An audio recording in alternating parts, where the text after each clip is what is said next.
समय की बात है जब यहाँ बहुत पुराने एक राजा हुआ करते थे जिनका नाम राजा नल था। बड़े प्रतापी राजा हुआ करते थे।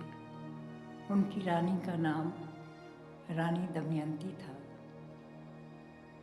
उनकी कुछ संतानें भी थीं। बड़ा विशालकाय राज्य उनका गोंडवाना में फैला हुआ था। उस गोंडवाना क्षेत्र में उनके धर्म की, कर्म की बड़ी चर्चा हुआ करती थी। राजा युवा थे, रानी भी युवा थी और उनके बच्चे छोटे छोटे। सामान्य तौर पे अर्धरात्रि में जब राजा सोए रहते तो कोई उन्हें जगाता और कहता कि ये राजा, तू बता मुझे, मैं आऊँ क्या? राजा उठते और उसको जवाब देते कि अभी मत आओ। ऐसा बार बार होने लगा तो एक बार रानी दमयंती ने सुन लिया। जब ये सब रानी दमयंती ने सुन लिया तो उन्होंने कहा, हे राजा, ऐसी कौन सी बात है जो तुम कहते हो कि अभी मत आओ, और वो कौन है जो तुमसे पूछता है कि मैं आऊँ क्या? तो राजा ने जवाब दिया कि हे रानी, मैं ये तो नहीं जानता हर संसार में, हर स्थान पर, हर प्राणी के जीवन में एक संपत्ति और विपत्ति का समय होता है। जब आपका जीवन सुखी, शांत, समृद्ध रहता है तो उसे आप संपत्ति का जीवन मानते हैं। परंतु जब आपकी सारी संपत्ति चली जाती है और आप चारों तरफ से कठिनाइयों से घिर जाते हैं तो उस समय जो समय होता है उसे आप विपत्ति का समय मानते हैं। तो ये जो है, जो रात को मुझे पुकारता है, वो मेरी ही विपत्ति का समय है। वो मुझसे पुकार करके पूछता है कि मैं तुम्हारी विपत्ति हूँ, क्या मैं तुम्हारे पास आऊँ? रानी ने जवाब दिया कि नहीं राजा, अभी हम लोग युवा हैं, हमारे बच्चे छोटे हैं, उन्हें हम कहीं और भेज करके, जैसे मेरे मायके भेज करके उनकी सुरक्षा कर सकते हैं और हम दोनों मिल करके उस विपत्ति को झेलने की क्षमता रखते हैं। तो इस बार राजा, आपसे मैं आग्रह करती हूँ कि युवा अवस्था में तो विपत्ति झेली जाती है, लेकिन जब हम लोग वृद्ध हो जाएंगे तो विपत्ति हमसे झेली नहीं जाएगी। इसलिए हे राजा, इस बार तो तुम उस विपत्ति को ले आओ कि वो इस तारीख को आ जाए। रानी बुद्धिमती थी, उसने सवाल जो किए थे उसके पास कुछ हल थे। उन सवालों के हल वो ढूंढ रही थी कि कैसी कैसी विपत्तियाँ आ सकती हैं और कैसा कैसा मुकाबला उन दोनों को करना पड़ेगा। उसने हर परिस्थितियों की कल्पना अपने मन में बना रखी थी। तो दूसरे दिन उसने सबसे पहले अपने सेनापति को बुलाया और अपने बच्चों को उनके मायके भिजवा दिया और ये कह दिया कि जब तक मैं न आऊँ तब तक मेरे बच्चे वहीं आप लोगों की देख रेख में रहेंगे। अब फिर से रात हुई। 2 दिन पश्चात उस विपत्ति ने आकर के राजा से पूछा कि हे राजा, मैं तेरी विपत्ति हूँ, अब बोल, मैं आ जाऊँ क्या? राजा ने बड़ी शांति से उत्तर दिया, हाँ तुम आ सकते हो, मैं सब बात के लिए तैयार हूँ। इस दरमियान जब विपत्ति ने कहा कि ठीक है, दिन के भीतर मैं आ जाऊँगा। तुम्हें जो तैयारी करनी है तो तुम कर लो। राजा ने कहा, कोई बात नहीं, तुम जब आओ मैं तब के लिए तैयार हूँ। अब उसके पश्चात रानी पूजा घर में अपनी कुल देवी की पूजा करके बैठी थी, तो अचानक दीपक बुझ गया। महल धड़धड़ा करके गिरने लगा। बहुत जोरदार भूकंप आया। राजा खुद दौड़ के बाहर निकले, रानी का हाथ पकड़े पकड़े और बोले कि रानी, विपत्ति तो आ गई है, अब हम क्या करें? तो चलो एक तरफ निकल चले। और वो दौड़ते दौड़ते एक तरफ भाग चले। प्रजा भी इधर उधर भाग रही थी। उन्होंने पूछा, नल कहाँ जाते हो? बोले, बेटा, प्रजाजनों, इस राज्य में अभी विपत्ति आई है, इसलिए तुम लोगों को जिधर मुँह दिखाई दे तुम उधर भाग लो और अपनी अपनी सुरक्षा करो। यही एक राजा का कार्य है और इसलिए मैं तुम्हें यही निर्देश देता हूँ कि अपने अपने प्राणों की स्वयं रक्षा करो। इस विपत्ति में मैं तुम्हारे लिए कुछ नहीं कर सकता, ये सब कुछ नष्ट हो रहा है, इसलिए इस राज्य से फिलहाल तुम दूर चले जाओ और दूर जा कर के अपने परिवार और अपने साथियों, मित्रों, सभी लोगों की यथाशक्ति रक्षा करो। और मैंने कुल देवी से प्रार्थना कर ली है, रानी ने भी कुल देवी से प्रार्थना कर ली है। जब संभव होगा, जब विपत्तियाँ टल जाएंगी, तब मैं लौटूंगा, तब तुम मुझे पहचान सकोगे तो पहचान लेना। और अभी कुछ वर्षों तक तो मुझे इन विपत्तियों को अकेले ही झेलना है, तुम्हारी रानी के साथ में। ऐसा कह करके राजा उस क्षेत्र से चला गया।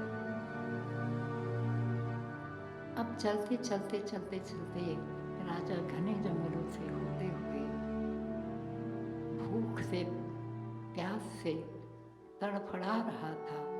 तो उसने कहा, बताओ रानी, इतनी भूख प्यास तो कभी लगी नहीं, अब हम लोग खाएं तो क्या खाएं, और हमारे पास तो कुछ भी नहीं है। तो रानी ने अपनी मुंदरी निकाल करके दी। मुंदरी जो थी वो एक चना मुर्रा बेचने वाले भांड को देते हुए उसने कहा, अरे मेरी घिसी हुई मुंदरी है भाई, और इसकी कुछ कीमत तो तुम्हें मिल जाएगी। ऐसा करो, तुम मुझे चना मुर्रा इसका को ढेर सारा बांध के दे दो। तो उसने उसे बांध करके एक थैली में चना मुर्रा वगैरह मिक्स करके दे दिया, मिला मिला करके दे दिया। अब उनके पास में खाने को वही था। तब वो किसी पेड़ के पास में नीचे में जा कर के बैठे और उस थैली को शांति से रख दिया। राजा ने कहा, पता नहीं कितने रात हम चले हैं, कितनी दूर हम भागे हैं। रानी, हमने तो न स्नान किया है, न ध्यान किया है, न जप किया है, न अपने कुल देवी की एक मानसिक पूजा की है। तो चलो हम खाने के पहले ये कार्य कर लेते हैं। रानी ने कहा कि हाँ राजा, आप ठीक कहते हो, ये सामने नदी बड़ी शांत बह रही है, चलो हम इस पे स्नान कर लेते हैं, तब तक हम इस थैली को यहीं छोड़ देते हैं। और उसके बाद वो वहाँ नदी में उतरे। नदी में उतर करके उन्होंने अच्छी तरह स्नान किया। अच्छी तरह स्नान करने के पश्चात तरोताज़ा होकर के बाहर निकले। बाहर निकल के जब उसी पेड़ पे पास में आए तो अचानक तेज हवा चलने लगी, और जो तेज हवा चली उसमें उनका खाद्यान्न पूरा उड़ गया। चना मुर्रा सब कुछ उड़ गया और उनके पास फिर भी कुछ नहीं रहा। राजा ने कहा कि रानी, आज तो हमारे भाग्य में ये भी नहीं लिखा था, अब मैं कुछ कोशिश करता हूँ, शायद ये नदी ही मुझे कुछ दे दे। वो नदी में बहुत देर तक आश्रय में बैठे रहे कि शायद एक दो मछलियाँ उसको मिल जाएं। तो उसने बड़ी मुश्किल से अपने कपड़े से 2 मछलियाँ पकड़ी और उसको उसी किनारे नदी में बैठ करके उसको भूंज करके खाने की कोशिश के लिए पत्ते के टुकड़े लिए और खाने के लिए बैठे ही थे कि भुंजी हुई मछली ने छलांग लगाई और वापस नदी में कूद गई। ऐसा तो किसी भी प्रकार संभव नहीं है, रानी ने कहा, लेकिन राजा, ये हमारे विपत्ति के दिन हैं, इसलिए चुपचाप चले चलो। ये मछली भी हमारे भाग्य में नहीं लिखी थी, अन्यथा ये भूंजी हुई मछली क्या नदी में कूद जाती और हम इससे भी वंचित रह जाते। इसलिए चलो राजा, हम आगे चले और दूर चले। ये हमारे राज्य का क्षेत्र है, जब तक ये क्षेत्र खत्म नहीं होगा तब तक हमें भोजन प्राप्त नहीं होगा। राजा बोले को ठीक है और धीरे धीरे पैदल चलते चलते बहुत दूर आकर के फूल दूसरे अपने एक मित्र के यहाँ पहुँचे। मित्र को राजा ने बताया कि हे रानी, हे मित्र, मैं अपनी रानी के साथ बहुत ही ज़्यादा दुखी, थकित और विपत्ति से ग्रस्त होकर के तुम्हारे पास आया हूँ। तुम मुझे कुछ अन्न दो, जल दो और थोड़े समय के लिए विश्राम करने के लिए आश्रय दो। तो मित्र की पत्नी ने कहा, ये तो राजा जैसे लगता है, इतना धूल जैसे, फटे कपड़े, चेहरे से भी ऐसा वंचित सा दिख रहा है और पता नहीं ऐसा चेहरा दिख रहा है जैसे कब से खाया नहीं है। रानी भी बिल्कुल विचित्र लग रही है। लेकिन मित्र ने कहा, अरे मैं अपने मित्र को नहीं पहचानूंगा, मेरा वही मित्र है जो मेरे कांधे पे हाथ रखता है, तो मैं गौरवान्वित हो उठता हूँ। चलो मित्र, मैं अभी तुम्हारे लिए आता हूँ और तुम्हारी व्यवस्था करता हूँ। ऐसा करके राजा को उस मित्र के द्वारा एक मिट्टी के कमरे में व्यवस्था मिली और वहाँ उसका तैयार गर्म भोजन मिला। उसके पूर्व राजा ने एक बार पुनः स्नान किया और वो दोनों भोजन किए। उसके बाद रात्रि विश्राम कई दिनों से हुआ नहीं था, तो वो सोने लगे। अचानक रात को फिर से राजा की नींद थकानवश खुल गई। तो वो क्या देखते हैं कि उस मिट्टी के कमरे में एक मोर है मिट्टी का, जो मोती की माला को खा रहा है। तो राजा जो है तत्काल अपनी रानी को उठाते हैं, हे रानी, अब उठ जाओ, अभी तो हमारी विपत्ति जस्ट केवल प्रारंभ हुई है और केवल प्रारंभ होने से हम इतना घबरा गए हैं कि हम जल्दी से जल्दी सहारा मांगने लग गए हैं। हमें तो अभी बहुत दिन भोगने हैं, तो तुम यहाँ से तुरंत भागो, अन्यथा कल हम चोरी के अपराध में जेल चले जाएंगे, क्योंकि इस मिट्टी के मोड़ में तो असली मोती का हार अपने गले में निगल लिया है और कोई कल्पना भी नहीं करेगा जब मैं यह बोलूँगा कि इस मिट्टी के मोड़ ने इस मोती के हार को गले में ले लिया है, तो फोड़ेंगे भी तो वो मुझे ही दोषी देंगे कि तुम्ही ने इस तरीके से मोती के हार को छुपाया है और तुम अपनी विपत्ति के समय में ये मोती का हार चुराना चाहते थे। इसलिए रानी, हम तुरंत यहाँ से चलते हैं। इस तरीके से रानी और राजा आधी रात को फिर उस घर को छोड़ करके निकल चले। धीरे धीरे उनकी एक ऐसी सहन शक्ति बढ़ी कि वो बिना खाए पिए केवल जल ले ले करके बढ़ते रहे और रास्ते में कुछ भी उन्होंने नहीं खाया।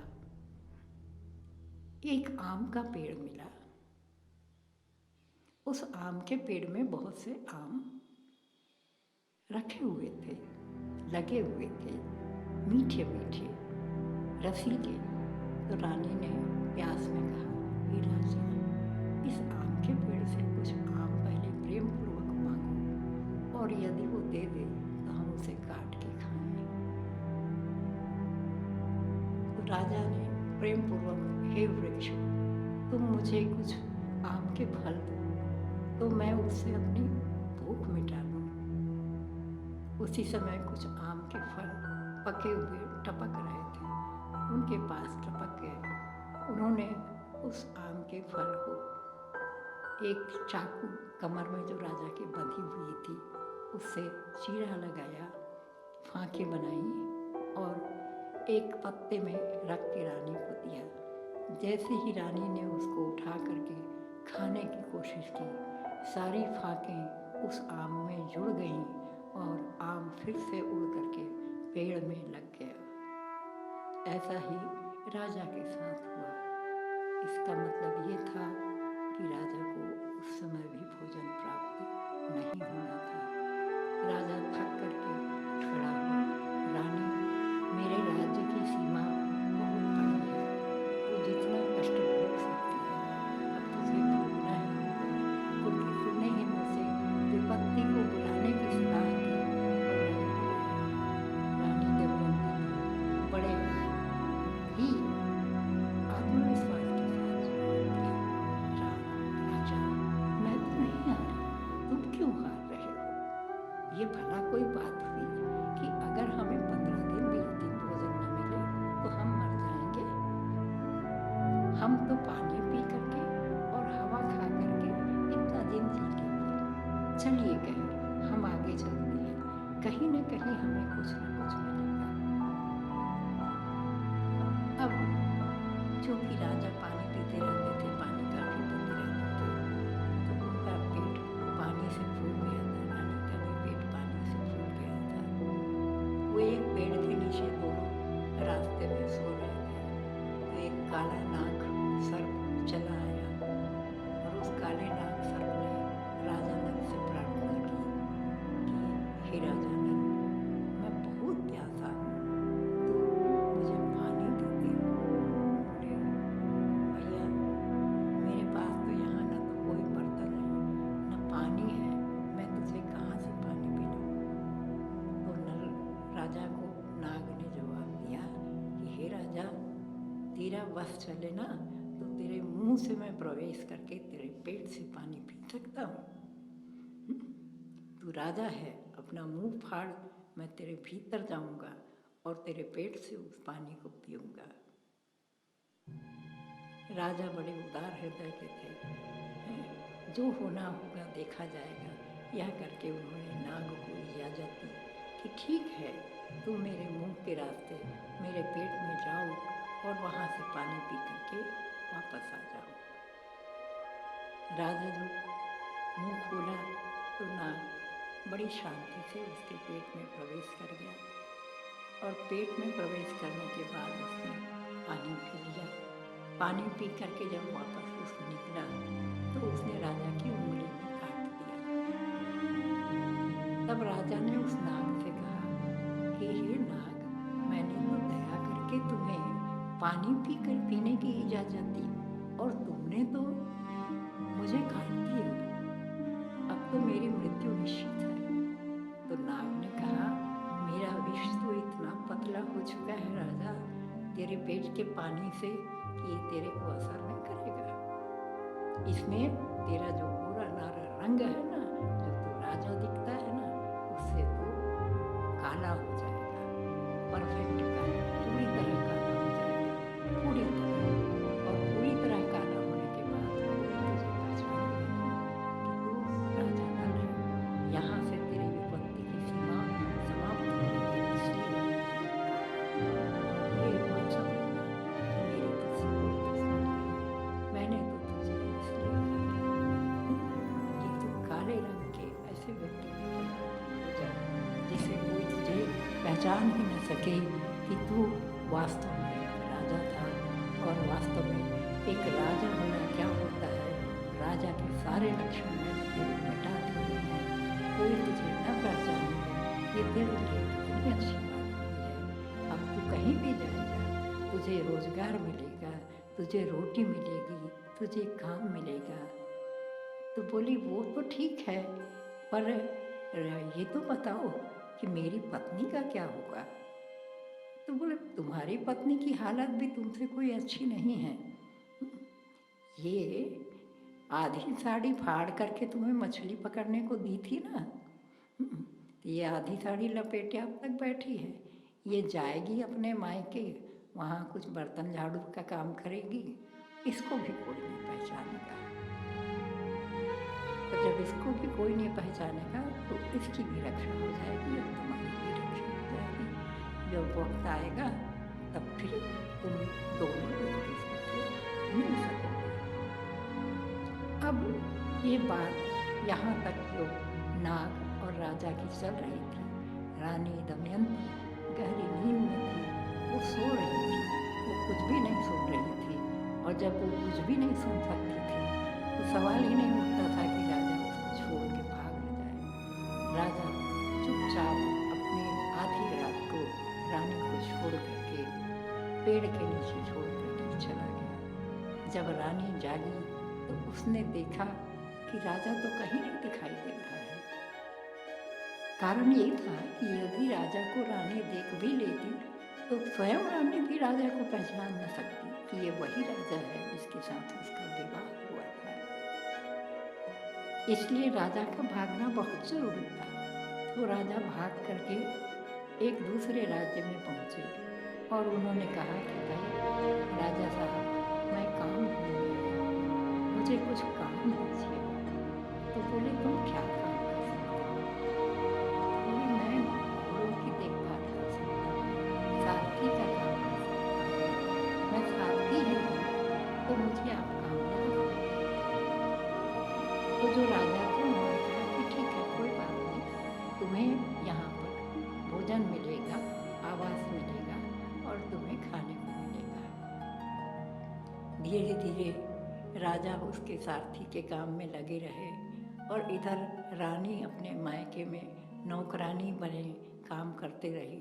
कोई उसे नहीं पहचानता था और यहाँ तक कि उसके बच्चे भी नहीं पहचानते थे।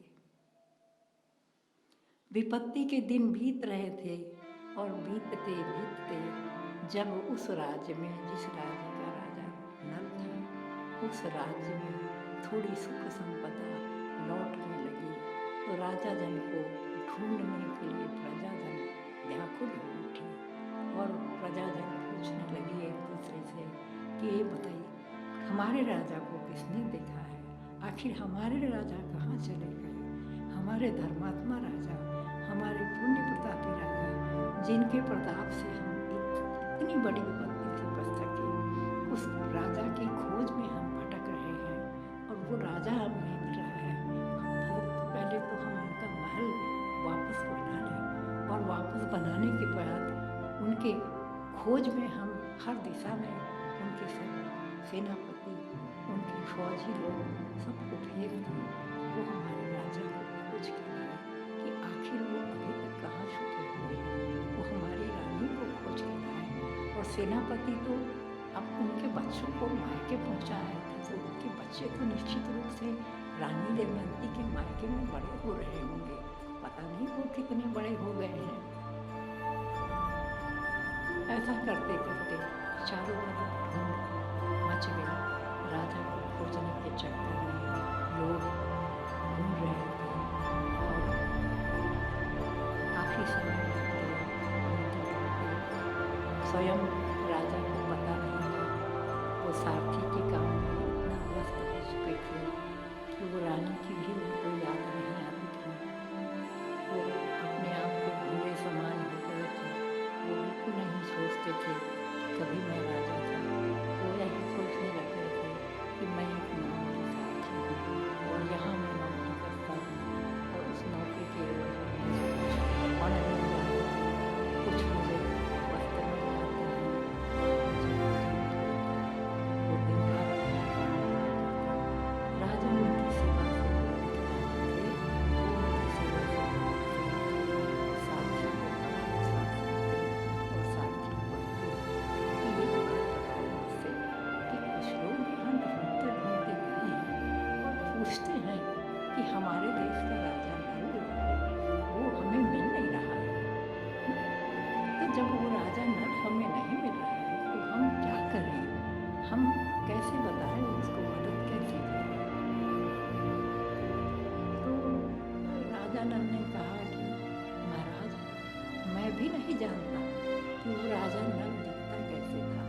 क्योंकि मैं तो ऐसा दिखता नहीं हूँ और मैं काला कलूटा भला इतना महाप्रतापी राजा नल कैसे हो सकता। तो आप लोग डोंडी पिटवा दो, अगर वास्तव में राजा नल कहीं होगा तो आप लोगों को वो मिलेगा। डोंडी पिटवा दी गई। रानी दमयंती एक दिन अपनी आधी साड़ी पहने नहाने नदी पे आई, तो नदी पर आकर के उसने स्नान किया तो वो साड़ी उसकी बह गई।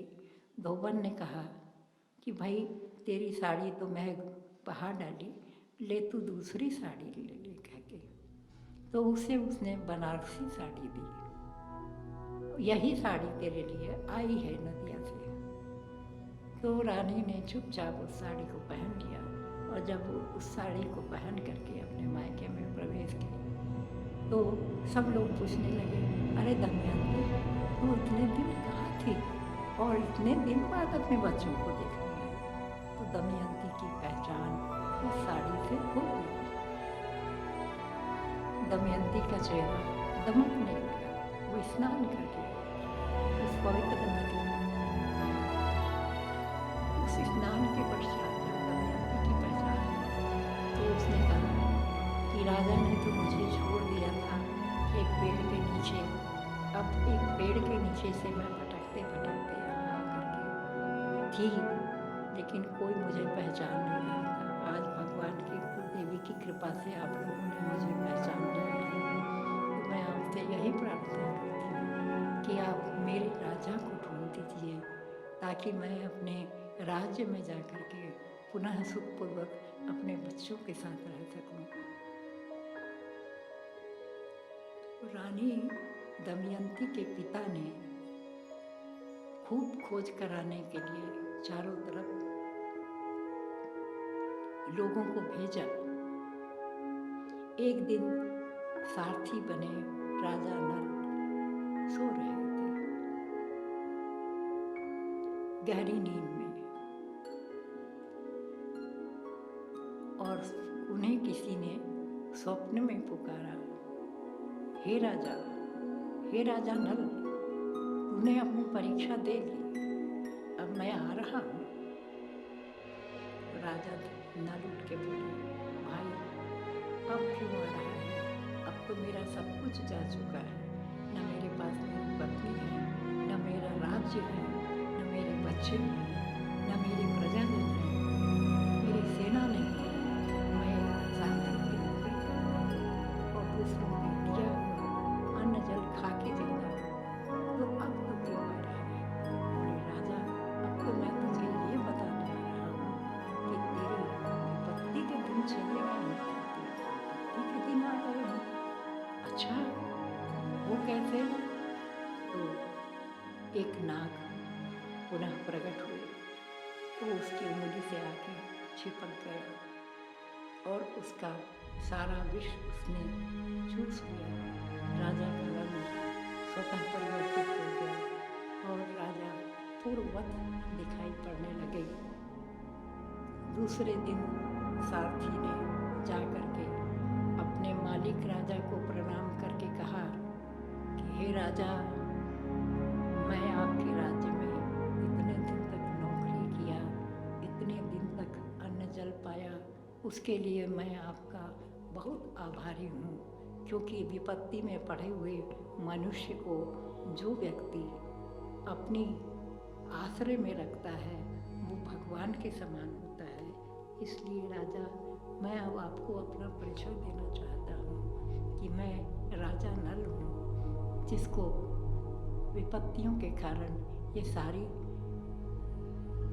दुख कष्ट उठाने पड़ गए और इस सारे दुख कष्टों के बीच मेरा सब कुछ बिखर गया। मेरा राज्य, मेरी पत्नी, मेरे बच्चे और मेरे प्रजाजन, मेरी सेना, और मैं अब पता लगाना चाहता हूँ कि वहाँ क्या हाल चाल है।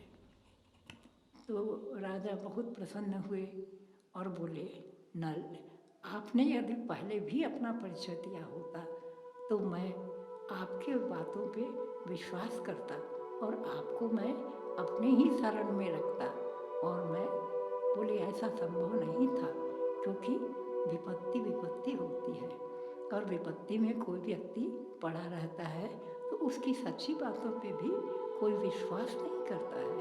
इसलिए मुझे मालूम था राजा कि यदि मैं उस समय आपको बताता तो आप मेरी विपत्ति पे विश्वास नहीं करते। राजा फिर भी बहुत खुश हुए। उन्होंने पूरे शान से गाड़ी निकाल करके रथों में राजा को सजा धजा के बैठाल करके उनके ससुराल पहुंचाया, जहां राजाओं का मेला हो रहा था। राजा नल एक बार पुनः अपने ससुराल पहुँचे तो वहाँ रानी दमयंती पुत्री के रूप में मिली, उनके बच्चे वहाँ मिले। अब वो अपने राज्य की ओर जाने के लिए वहाँ से विदा लेते हैं। जब विदाई होती है तो सब बहुत रोते हैं और रोते हुए कहते हैं कि बड़ी मुश्किल से आकर के बच्चे कुछ दिन रहे, और रानी दमयंती तो जब तक रही आधे समय तो हमने उसे पहचाना नहीं। तब भी राजा नल ने कहा कि जितने दिन रहना था इसने रह लिया, अब हमारे जाने के दिन आ गए हैं, क्योंकि हमारे प्रजाजन हमारे बगैर क्या कर रहे होंगे, जा जाने कितनी विपत्तियों को भोग रहे होंगे। उन विपत्तियों से बचाने के लिए उनके राजा उसकी सेना का रहना बहुत जरूरी है, इसलिए मैं अब अपने राज्य की ओर ही जाऊंगा। और ऐसा करके राजा उस रथ में बैठाल करके अपनी पत्नी बच्चों सहित अपने राज्य की ओर लौटते हैं। तो रास्ते में उनको सबसे पहले मित्र का घर मिलता है, तो वहाँ वो रुकते हैं। मित्र से मिलके बोलते हैं, हे मित्र, एक रात के लिए तुमने मुझे आसरा दिया, मैं तुम्हें प्रणाम करता हूँ। मित्र बोलता है, लेकिन आप मुझसे मिले बगैर क्यों चले गए? मैंने तो एक साधारण सा कमरा दिया था, एक वक्त का भोजन दिया था और आप चले गए।